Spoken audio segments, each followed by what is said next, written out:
बिस्मिल्लाहिर्रहमानिर्रहीम। आज के लेक्चर में हम एक्सरसाइज 3.3 में क्वेश्चन नंबर 4 स्टार्ट करते हैं।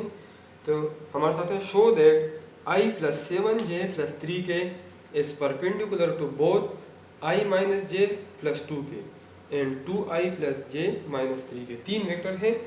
ये साबित कर ले कि ये पहला वाला वेक्टर जो हमें गिवन है वो दूसरी और तीसरी दोनों वेक्टर को परपेंडिकुलर है। ठीक है, तो पहले वेक्टर को परत कर मैं ए का नाम लेता हूँ। ठीक है, let A is equal to I + 7j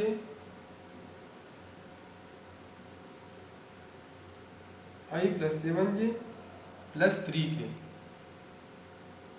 अब वेक्टर B, दूसरे को मैं वेक्टर B का नाम देता हूँ, I - j + 2k। और तीसरे वेक्टर को मैं वेक्टर C का नाम देता हूँ, 2I + j -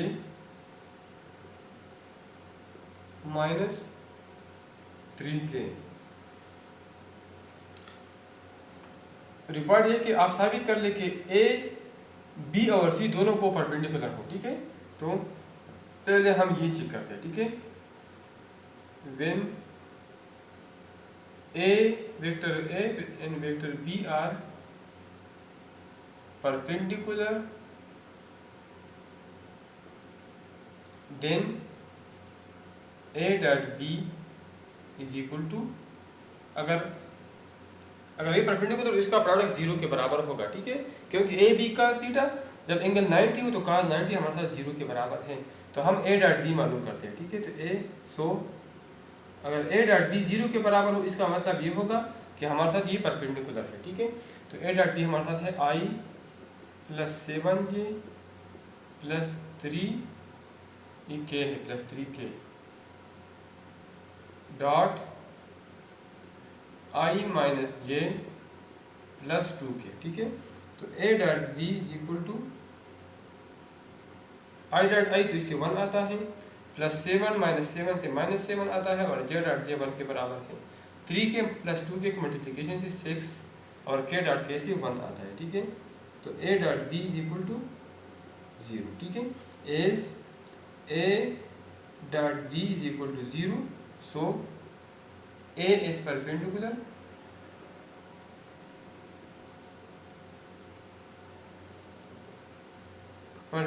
to vector B। अब हम साबित करते हैं कि A और C परपेंडिकुलर है। ठीक है, तो जब इसका डॉट प्रोडक्ट हमारे साथ 0 के बराबर हो इसका मतलब ये होगा कि ये हमारे साथ परपेंडिकुलर है। तो A dot C is equal to I + 7j + 3k dot 2I + j - 3k। तो A dot C is equal to I और 2I से 2 आता है, I डॉट I 1 के बराबर है। ठीक है, I डॉट j और I डॉट k की जरूरत नहीं है क्योंकि हमारे साथ वो 0 के बराबर है। अब 7j × j 7 आता है और 3k और -3 के मल्टीप्लिकेशन से -9 आता है। ठीक है, तो A डॉट C हमारे साथ 0 के बराबर है। ठीक है, as A dot C is equal to 0, so A is perpendicular to vector C।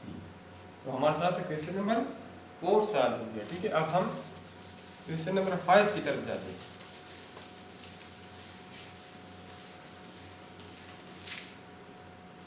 तो 5 हमारे साथ है let A is equal to,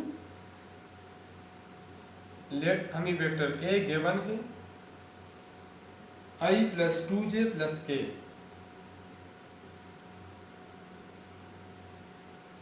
B is equal to 2I + j - k, B is equal to 2I + j - k। Find a vector that is orthogonal to both A and B। ऐसा वेक्टर मालूम कर ले जो A और B दोनों को orthogonal हो। ठीक है, लेट उसको मैं C का नाम देता हूँ। ऐसा वेक्टर मालूम कर ले जो A की भी परपेंडिकुलर हो और B की भी परपेंडिकुलर हो। Let C is equal to xi + yj + zk। ठीक है, हमने ये मालूम करना है। ठीक है, तो A C को भी परपेंडिकुलर है, B C को भी। As vector A is perpendicular to vector C, so A dot C is equal to 0। ठीक है, तो ए हमारे साथ है आई plus 2j plus k dot C हमारे साथ है x i plus y j plus z k is equal to 0। तो आई मल्टीप्लाई बाई एक्स से हमारे साथ एक्स आता है, एक्स आई 2 और वाई 2y एक्स, इसका डॉट डॉट हमारे साथ था 0 के बराबर होगा। ठीक है, तो आई और आई मल्टीप्लिकेशन 1 आता है, तो हमारे साथ इससे x आ जाएगा। ठीक है, 2j मल्टीप्लाई बाई वाई जे, तो 2y आ जाएगा और j डॉट j 1 के बराबर। इस तरह प्लस k और k की मल्टीप्लिकेशन से 1, तो हमारे साथ z रह जाएगा। ठीक है, तो एक इक्वेशन हमारे साथ ये आ जाएगा x plus 2y plus z is equal to 0। इस तरह हमें ये पता है कि b b c को परपेंडिकुलर है, as b is perpendicular to c, so b dot c is equal to 0। ठीक है, तो b हमारे साथ है 2i प्लस j माइनस के और डॉट c हमारे साथ है xi प्लस वाई जे और प्लस जेड के। ठीक है, तो 2i मल्टीप्लाई बाई एक्स आई से हमारे साथ 2x आता है, प्लस जे प्लस वाई जे से हमारे साथ प्लस वाई आता है और माइनस के प्लस जेड के से हमारे साथ माइनस जेड आता है इज इक्वल टू 0। तो इक्वेशन फर्स्ट और सेकंड से हम x और y के x y और z की वैल्यूज मालूम करते हैं। इसका तरीका हमारे साथ ये है कि x y z को आप 2 दफ़ा लिख लें।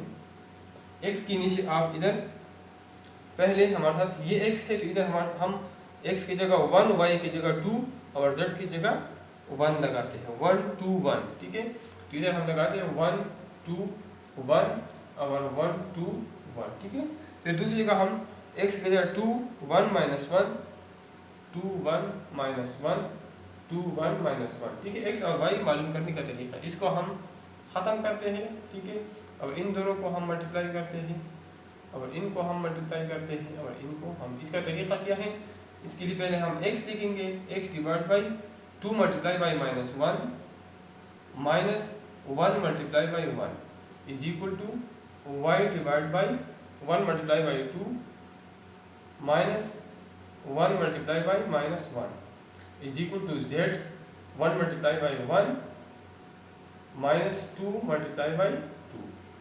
तो x डिवाइड बाई माइनस 2 और minus 1 is equal to y divide by 2 2 1 2 और इससे हमारे साथ प्लस 1 आता है is equal to z divide by 1 minus 4। तो x divide by minus 3 is equal to y divide by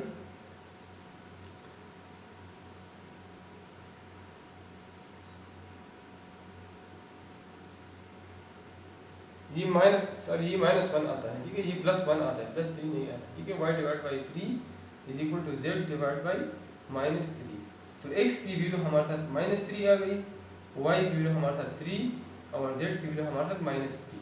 तो हमारे साथ c हमारे साथ बन गया, सो c इज इक्वल टू, इधर आप x की जगह माइनस 3 पुट कर लें, माइनस 3i प्लस y की जगह आप प्लस 3 पुट कर लें, तो प्लस 3i और माइनस z की जगह माइनस 3 पुट कर लें, माइनस 3 के। तो हमारे साथ वेक्टर c मालूम हो गई और ये वेक्टर c a और b दोनों को परपेंडिकुलर होगा। ठीक है, तो हमारे साथ क्वेश्चन नंबर 5 सॉल्व हो गया। अब हम क्वेश्चन नंबर 6 की तरफ जाते हैं। इस क्वेश्चन नंबर 5 को हम क्रॉस प्रोडक्ट से भी सॉल्व कर सकते हैं, लेकिन क्रॉस प्रोडक्ट हम इंशाल्लाह नेक्स्ट एक्सरसाइज में करेंगे। नंबर 6 है, let a is equal to i plus 3j minus 4 k. a हमें गिवन है i प्लस 3j माइनस 4 के और b हमें गिवन है 2i माइनस 3j प्लस 5 के। 2i माइनस 3j प्लस 5 के। Find the value of m so that a plus mb is orthogonal to a and b। ठीक है, M मालूम कर ले, एफ ऑफ एम मालूम कर ले। उसी कंडीशन में अगर A plus M B is perpendicular to number 1 perpendicular to A और नंबर 2 परपेंडिकुलर टू बी। अगर ए को परपेंडिकुलर हो तो आप एम की वैल्यू मालूम कर ले, अगर बी को परपेंडिकुलर हो तो आप बी एम की वैल्यू मालूम कर ले। पहले केस में हम ए के परपेंडिकुलर लेते हैं, ठीक है। When a plus M B is perpendicular to a then a plus M b dot a हमारे साथ 0 के बराबर हो, ठीक है। तो ए की वैल्यू हमारे साथ, इसको हम पहले सिंप्लीफाई करते हैं। ए की वैल्यू हमारे साथ है आई plus 3j minus 4k plus M B M, और बी की वैल्यू हमारे साथ है 2i minus 3j plus 5k dot a हमारे साथ है i plus 3j minus 4k, ठीक है। तो i plus 3j minus 4k plus 2mi minus 3mj plus 5mk, हमारे साथ k है, dot i plus 3j minus 4k, i plus 3j minus 4k। Further इसको सिंप्लीफाई करते हैं, ठीक है। तो i प्लस 2mi हमारे साथ बराबर होगा i plus 2m 1 plus 2m into i, ठीक है। और minus 4k plus 3j minus 3mj plus 3 minus 3m into j, ठीक है। अब माइनस 4k प्लस 5mk, तो प्लस माइनस 4 प्लस 5mk, ठीक है। और dot i plus 3j minus 4k।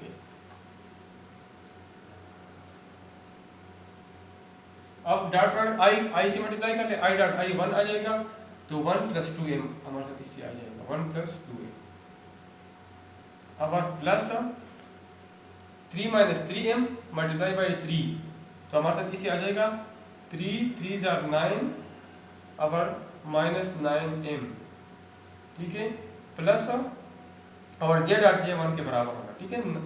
Minus 4 multiply by minus 4 से 16 आ जाएगा, और प्लस माइनस 5 4 20m, ठीक है। और k डॉट k से हमारे साथ 1 आ जाएगा, इज इक्वल टू 0, ठीक है। ये हमारे साथ इधर is equal to 0, is equal to 0। तो हमारे साथ 1 प्लस 9 प्लस 16, तो 1 प्लस 9 10, 10 प्लस 16 26, और 2m minus 9m minus 7m minus 7m minus 20m minus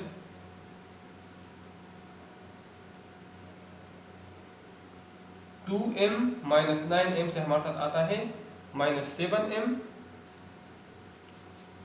और माइनस 20 m हमारे साथ आता है minus 27m is equal to 0, ठीक है।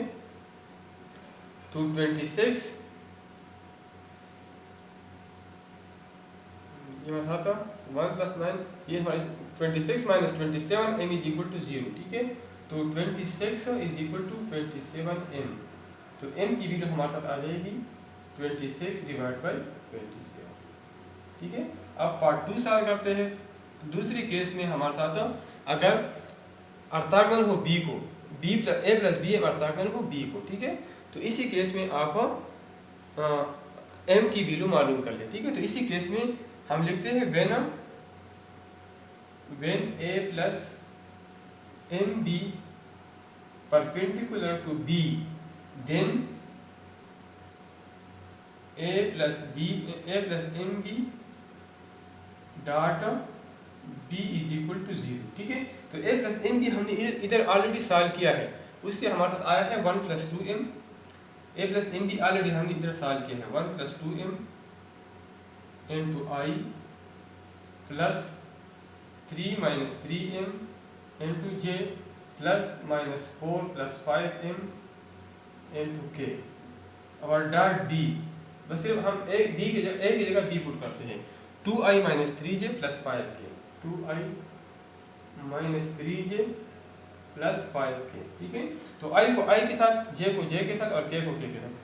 i को j के साथ या i को k के साथ नहीं कर सकते क्योंकि उसका रिजल्ट 0 आता है। ठीक है, तो 1 प्लस 2i, i को i के साथ, तो 1 प्लस 2m मल्टीप्लाई बाई 2, तो 2 से अगर हम इसको मल्टीप्लाई कर लें तो 2 1 ज़र 2 और 2 2 ज़र 4m। ठीक है, अब i डॉट i 1 के बराबर होगा प्लस अब 3 माइनस 3m को माइनस 3j के साथ। ठीक है, तो इससे हमारे साथ आता है माइनस 3 को अगर 3 से मल्टीप्लाई करें तो माइनस 9 आता है और माइनस 3 को अगर माइनस 3 से मल्टीप्लाई करें तो plus 9m, minus 9 plus 9m। ठीक है, इस तरह 30 के वाला k को k के साथ, तो माइनस 5 को अगर माइनस 4 से मल्टीप्लाई करें माइनस 20 आता है। ठीक है, अब 25m, माइनस 20 प्लस 25m। अब हमारे साथ 2 माइनस 9 माइनस 20 से हमारे साथ आता है, 2 माइनस 9 से हमारे साथ माइनस 7 आता है, माइनस 7 माइनस 20 से माइनस 27 आता है। ठीक है, अब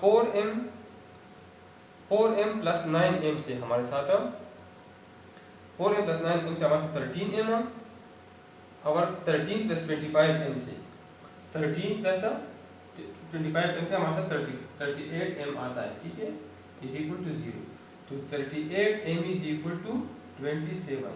तो m की वैल्यू हमारे साथ आ गई 27 डिवाइड बाई 38। ठीक है, तो हमारे साथ m दोनों केसेस में मालूम हो गया। ठीक है, दोनों केसेस में हमारे साथ m मालूम हो गया। ठीक है, अगर a को परपेंडिकुलर हो तो m की वैल्यू हमारे साथ आती है 26 डिवाइड बाई 27। अगर b को परपेंडिकुलर हो तो उसी केस में हमारे साथ m की वैल्यू आती है 27 डिवाइड बाई 38। तो क्वेश्चन नंबर 6 हमारे साथ सॉल्व हो। अब हम क्वेश्चन नंबर 7 की तरफ जाते हैं।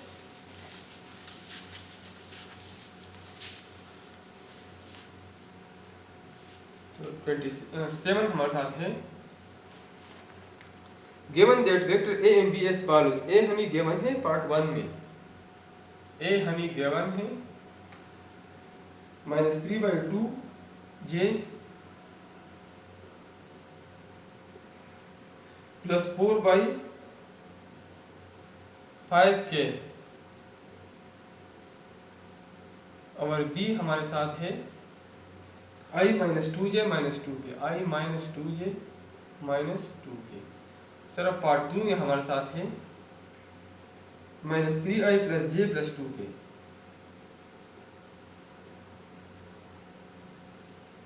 और b हमारे साथ है -i माइनस j, ये हमारे साथ a हमारे साथ है -3i प्लस j और plus 2k।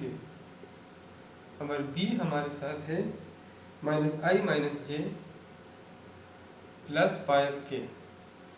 Find in each case the projection of a on b end of b on a। ठीक है, हर केस में, पहले केस में सोल्यूशन नंबर 1 में projection of a on b मालूम कर ले। तो ये पहले मैंने आपको बता दिया कि projection of a on b का क्या मतलब है। अब फर्ज करें हमारे साथ ये वेक्टर a है, ये हमारे साथ b है। ठीक है, तो projection of a on b will be equal to a cos theta. a cos theta क्यों है, a को आप रिजॉल्व कर ले तो हमारे साथ ये a sin थीटा होगा, ये a cos थीटा होगा। ठीक है, a का ये कंपोनेंट है, तो ये कंपोनेंट b के ऊपर आ गया, तो इसको हम कहते हैं projection of a on b। इस तरह अगर a को हम रिजॉल्व कर ले b को, तो b cos थीटा इधर आ जाएगा, तो इसको हम कहते हैं projection of b on a। ठीक है, तो पहले केस में projection of a on b मालूम कर ले जो हमारे साथ a cos थीटा है। इस तरह projection of b on a मालूम कर ले जो हमारे साथ b cos थीटा है। तो पहले केस में a cos थीटा मालूम कर ले और b cos थीटा, इस तरह दूसरे केस में a cos थीटा और b cos थीटा मालूम कर ले। ठीक है, तो पहले केस में a cos थीटा मालूम करता हूँ, तो एज हमें पता है कि a dot b is equal to ab cos theta. तो इससे हमारे साथ a cos थीटा बराबर होगा a dot b divide by B, B मतलब इसका मैग्नीट्यूड, ठीक है। तो A cos theta is equal to A हमारे साथ बराबर है -3/2i minus 3 divide by 2i plus 4 divide by 5k our dot i minus 2j minus 2k our divide by b का मैग्नीट्यूड। तो b का मैग्नीट्यूड हमारे साथ होगा 1 स्क्वायर प्लस माइनस 2 स्क्वायर और प्लस माइनस 2 स्क्वायर और इसका अंडर रूट ले, ठीक है। तो हमारे साथ a cos थीटा हमारे साथ आ जाएगा, a cos थीटा हमारे साथ आ जाएगा। i डॉट i हम करते हैं तो इससे हमारे साथ -3/2 आ जाएगा, ठीक है। अब जे नहीं है, जे नहीं तो हमारे साथ 0 हो गया और k डॉट k तो 4/5 मल्टीप्लाई बाई -2 तो इससे हमारे साथ आ जाएगा -8 डिवाइड बाई 5 -8 डिवाइड बाई 5 -3/2 और -8 डिवाइड बाई 5 और इससे हमारे साथ आ जाएगा 1 + 4 + 4 √9 आ जाएगा, ठीक है। तो a cos theta is equal to इसका एलसीएम हमारे साथ 10 आ जाएगा तो -15 और -16 और डिवाइड बाई इससे हमारे साथ 3 आ जाएगा, ठीक है। तो a cos थीटा हमारे साथ आ जाएगा -31 डिवाइड बाई 30, 10 नीचे आ जाएगा तो ये मल्टीप्लाई हो जाएगा तो a cos थीटा हमारे साथ आ जाएगा, ठीक है। अब b cos थीटा, हम b cos थीटा मालूम करते हैं तो हमें पता है कि a dot b is equal to a b cos theta, तो इसलिए हमारे साथ b cos थीटा बराबर है a और b का और डिवाइड बाई a मैग्नीट्यूड, ठीक है, डिवाइड बाई a मैग्नीट्यूड, ठीक है। पहले हमने डिवाइड बाई b मैग्नीट्यूड का, इस केस में हमारे साथ a मैग्नीट्यूड, ठीक है। तो b cos theta is equal to a dot b मैंने ऑलरेडी मालूम किया है -3/2, ये मैंने ऑलरेडी इधर मालूम किया, ठीक है। तो ये हमारे साथ आ जाएगा -31 डिवाइड बाई 10 इससे आता है -31 डिवाइड बाई 10 इससे आता है पहले वाले से a डॉट b से, ठीक है। और b का a का मैग्नीट्यूड, तो a का मैग्नीट्यूड हमारे साथ होगा -3 डिवाइड बाई 2 स्क्वायर और plus 4 divide by 5 square under के रूट, ठीक है। तो b cos theta is equal to -31 divide by 10 अब हमारे साथ इससे आ जाएगा 9 divide by 4 plus 16 divide by 25, ठीक है। तो b cos थीटा हमारे साथ आ जाएगा b cos theta is equal to -31 divide by 10 और डिवाइड बाई इसका हम एलसीएम लेते हैं तो इसका एलसीएम हमारे साथ 100 आ जाएगा, इसका एलसीएम हमारे साथ 100 आ जाएगा। तो ये मेरे साथ आ जाएगा, जब इसको मैं 100 पे डिवाइड कर तो 25 आ जाएगा, तो 25 100 डिवाइड बाई 4 से 25 तो 25 मल्टीप्लाई बाई 9 से हमारे साथ आता है 225 और प्लस 4 मल्टीप्लाई बाई 16 से हमारे साथ आता है 64। तो b cos theta is equal to -31 divide by 10 divide by 45962 से हमारे साथ 8 आता है तो 289 डिवाइड बाई 100, ठीक है। तो b cos थीटा हमारे साथ बराबर होगा -31 डिवाइड बाई 10 और डिवाइड बाई 17 डिवाइड बाई 10, तो 10 कैंसिल हो जाएगा तो हमारे साथ b cos थीटा आ जाएगा, b cos थीटा हमारे साथ आ जाएगा -31 डिवाइड बाई 70। तो हमारे साथ पार्ट 1 हमारे साथ सॉल्व हो गया, ठीक है। अब हम पार्ट नंबर 2 सॉल्व करते हैं। तो पार्ट नंबर 2 में भी हमने a cos थीटा और b cos थीटा मालूम करना है।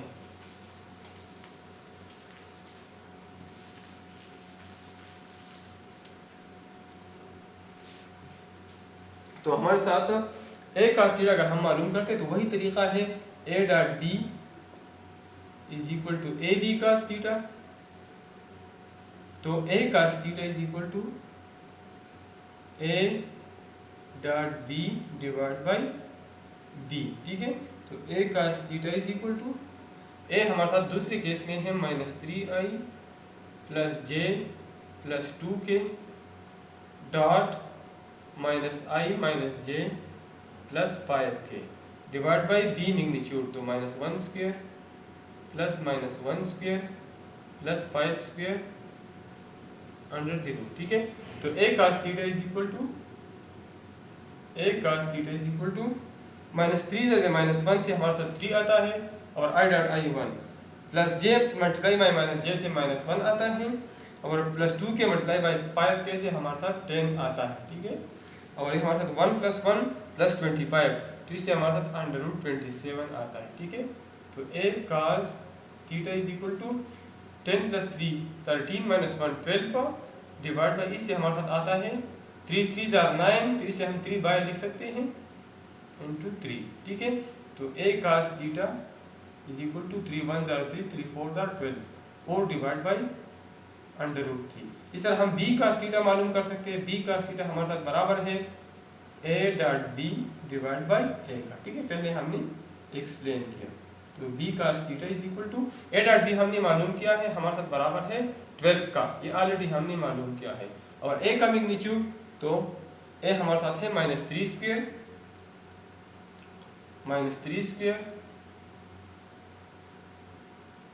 प्लस 1 स्क्वायर और plus 2 square under the root.